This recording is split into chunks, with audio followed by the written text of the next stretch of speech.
Okay, so you walk onto YouTube or scroll or click or whatever it is you do, and you go and find your YouTubers. Right now, the hot things to talk about are the new series Yu-Gi-Oh! Vrains, Arc V, I see some, and I do see a little bit of Dark Side of Dimensions here and there. So, yeah. And even so, with those being the hot topics right now, we do still find a good amount of stuff on the first three series, Yu-Gi-Oh! Duel Monsters, GX, and 5Ds. And okay, maybe I'm not looking in the right places, but in my experience, I can't find a lot of positive videos on Yu-Gi-Oh! Zexal. So I decided that I want to try and be that one Yuki-tuber who focuses on the positive things found in this 3-season, 2-part Yu-Gi-Oh! Spinoff. And because it does have some really good stuff in it, on top underneath all the craziness and the weird stuff, it's a good anime and I really like it. And I was inspired to do this video based on some videos by YouTubers and Coates and a review Ant Coates, sorry, and a reviewer Kevin Jones reviews, so go check them out. I'm going to try to make this as spoiler-free as possible since apparently in one of my previous discussions I convinced someone to watch Yu-Gi-Oh! Zexal. But I don't know where I'm going to go with this, so let this now be a spoiler alert. Anyway, see you after the opening title sequence.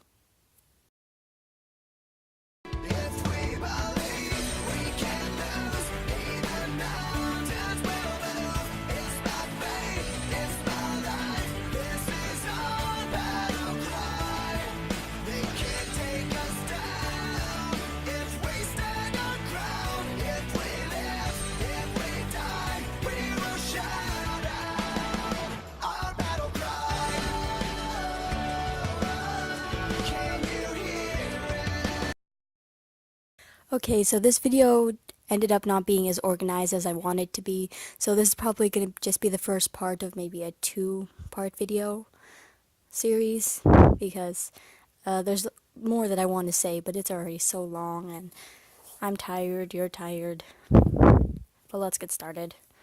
Now, I've always been a big Yu-Gi-Oh fan. I grew up watching the first couple seasons of Duel Monsters and a little bit of Zexal here and there on TV. But like a lot of people, I fell out of the show. You get older, life gets in the way, you have no internet, and you begin wondering why a show about people playing card games to save the world has any appeal at all. I mentioned this in my Skipping 5Ds discussion. Well, I might as well brush up some things here. It was this year that I started rewatching Yu-Gi-Oh! Again, in February specifically, and like I did when I was a kid, I basically rewatched Zexal and Duel Monsters together simultaneously, and while Duel Monsters is still amazing, and it's something that everyone who is even a casual fan of Yu-Gi-Oh! Should watch, it was Zexal that put me in the state of mind that I am in now, where I am determined to watch every episode of Yu-Gi-Oh! Ever made, even if it's in the complete long order, because yes, I've mentioned it before, I'm skipping 5Ds to watch Arc 5. But anyway, that's enough about me. Let's go briefly into why people don't like Zexal. Between Zexal 1 and 2, there are 146 episodes, and while this falls short compared to things like Duel Monster and GX, it's still a pretty lengthy anime. This normally wouldn't be too much of a problem if the show just didn't start out so slow. Like, even I was grumbling about it when I started watching it from the beginning. I only remember one specific thing that happens before Kaido shows up, and it was because nothing really important happens before that. You have Yuma and Astro bickering, and I did find that amusing, unlike some people, but again, I watched the dub, so of course they added a little more humor. And there was some minor drama with Ryoga, Shark, and literally a large chunk of the first season can be easily forgotten. I'm going to be nice and say that at the beginning Yuma was a nuisance. There are a lot of other words people have used to describe Yuma, especially in the beginning of the anime, but I'll just say he's a nuisance. A nuisance who never won duels, couldn't keep his promises, had unreal expectations of himself, almost got his ass stomped when butting in with the wrong crowd, and had a useless bunch of friends who are even more colorless than him, and I mean that in the metaphorical sense, of course, because this anime is really colorful. Now, especially in the beginning, if you stick with the anime, the English dub in my case, then you only stay on it because Yuma and Astral are kind of funny with brief moments of humor, followed by the extensive subplot that eventually becomes the main plot with Kaido, Dr. Faker, and the Number Hunters. And while there's only one extensively long, tedious card game tournament in the show, this show still includes an overly long, tedious card game tournament. Now, while I personally do not mind a bunch of filler, this it's I don't know, it's something that I like to get to know the characters. I like those little chapters where the characters are just having fun and, you know, being themselves. But this show has way more than the average person can handle, especially in the beginning where the majority of the whole show is filler. Especially when I was watching it for the first time, I was wondering what the hell was it about this show that I liked it as a kid. Yuma duels a guy who's obsessed with tomatoes in the dub, and I don't know if this is some weird censor by the dubbing company, but it was the weirdest thing I have ever seen. Oh yeah, and then there was this little construction kid with his construction deck and a bad Napoleon complex. I'm not sure how I sat through that entire episode. I really couldn't figure it out for the life of me because I wanted to punch that kid in the face. And the sad thing is, this one-shot duel kid got more backstory and character development than that girl you see on the screen right now. Tori Meadows. I don't know her sub name. There's another thing and that basically is another thing that people often complain about in Zexal. You have a shipload of those one-dimensional static characters that are never used again, or are just never get any sort of development. Like I mentioned literally a second ago, you get more character development in most of the one-shot duelists than you get in some of the people you see in almost every episode. For the most part, Yuma's group of friends are annoying. The main girl, Tori Meadows, can't even remember her sub-name, does not do anything. And honestly, I just overlooked her because everyone else in the show was more interesting. It wasn't until I started watching some videos on YouTube that I realized that she is indeed featured in almost every episode. Like, that part just completely went over my head. With the amount of screen time she has, you'd think the writers would take a couple episodes or so to flesh out her character a little, but nope. Now, I do understand why she isn't a duelist. That's the main complaint you hear out of people, and I just find that if you want to be realistic, not everyone in the world can be a duelist. I mean, all my friends are Pokemon fans, and I'm just sitting here believing in the heart of the cards. I never, I don't understand Pokemon is Pokemon. They never rubbed off on me. I'm a Yu-Gi-Oh fan and they begrudgingly accept me.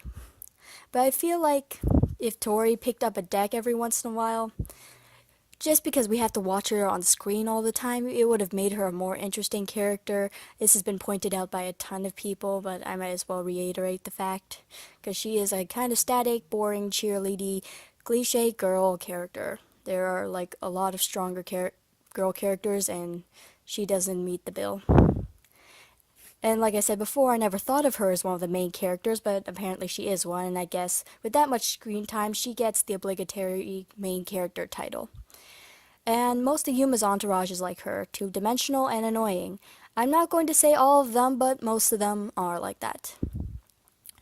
What else do people usually complain about? Let's see. I know there's a lot, and I'm trying to find ones that are actually relevant reasons to dislike the anime versus personal distaste, because at the end of the day, it is all about your taste in anime. Okay, whatever. I'm sure there's a crap ton more stuff wrong with it, but I'm not here to talk about what's wrong with it. This is already 1,200 words long, and it means it's probably already 5 to 7, 9 minutes long in video form, and I came here to talk about why I like the show. Now, I'm a really easy person to please, but something about this plot just felt right to me. Let's start from the beginning again, because that's the part that most people seem to hate the most. The thing is, if you get past the beginning, the show does start getting good, although it does break the normal model you've seen in the previous 3 Yu-Gi-Oh series. With Dual Monsters GX and 5Ds, you've had this dark, serious tone going on throughout most of the series. Even Judai, who was like this happy-go-lucky kid in the beginning, crossed over into the dark, serious zone eventually. And it was this dark, serious tone that people came to expect from Yu-Gi-Oh! And then Yu-Gi-Oh! Zexal came along, and you have this much brighter, lighthearted card games for kids kind of show, especially in the beginning, like I said. And everyone walked away shaking their heads because it doesn't feel like a Yu-Gi-Oh! Show, actually. And so in these original models, you have these naturally gifted duelists who can kick anyone's butt from the first episode. And then you have Yuma, and I'm serious, he starts out as complete shit. But again, if you know anything about Zexal, you do know that. I mean, I probably could have beaten him with a deck I borrowed from some random minor character, because I don't even own a deck. And that's not my fault. I mean, I don't have any money. And that was how bad he is. I've barely had any chances to practice dueling. I've had a couple, but not a lot. And I feel like I could have owned his ass with how bad he was. He like attacked all the time without thinking through his strategy, and Judai from GX says that that's the way to go, but no, just no. Yuma proves that that doesn't work at all. You need to have some skill before you can just throw down without thinking about what you're doing. And then comes along this spirit alien thing, Astral, and he starts helping out Yuma, and Yuma hates it. He doesn't think he needs any help, and it doesn't appear that Astral really likes Yuma that much either. In fact, I think it's safe to say that in the beginning of the show, the two despised each other, but they couldn't get rid of each other, so what can you do? I think that when you look at Yuma, and most people kind of see him as a failure of a Yu-Gi-Oh character, he's kind of annoying, he doesn't win all the time, and people say that he can't take things seriously either. And I'd like to beg to differ on the last part, because when things are really on the line and something's important that he needs to fight for, he will pull through for you. And I think that as a character, Yuma is probably the most relatable out of the Yu-Gi-Oh protagonists. He started out at the bottom of the pile, and through a lot of hard work and filler episodes, he gets better until he doesn't even need Astral's help all that much. And that's why I think there's a lot of the filler stuff is still important, even if it is filler, because it shows that Yuma didn't just suddenly become this great duelist overnight because he got a spirit to help him out. And you get to see that on-screen development. Even though it is annoying to watch, you see him slowly morphing into an amazing duelist, one of the strongest on the show. So what if he took more losses than any protagonist before him? I think that shows character, because he was always able to bounce back from losses. He was like Judai in his thinking that dueling was for fun, but he brought it a step up and basically said that anyone he dueled was his friend. And while I do think that's pushing the boundary just a little, because when you duel a guy trying to destroy the world, you don't want to be his friend. He never wavers from his ideals, at least until the very end, but again, I'll refrain from spoilers. And that makes him like so likable at the end of the day. He has one of the biggest hearts I've ever seen, and he likes to believe in the best of people. Now, Yuma is younger than all the previous protagonists. And again, that's probably one of those things that had people walking away shaking their heads, because again, it made this whole show seem more for children. He's 13 and in middle school, so he still has a lot to learn about the world. And I think that's something different that he brought to the table. Um, you see him learning as he goes through the episodes. He does eventually understand that some duels are serious, but he never loses his spirit because of it. You can see how much joy these card games truly give him, and you can see that he would drop anything on a dime to help out his friends, which is pretty cool. Okay, casual spoiler alert here. Near the end, when 5 and 3, Quentin and Trey in the dub, leave to distract Mizar, I'm gonna use dub names from here on, I do so that Yuma could confront Dawn Thousand and Kite can go do his thing.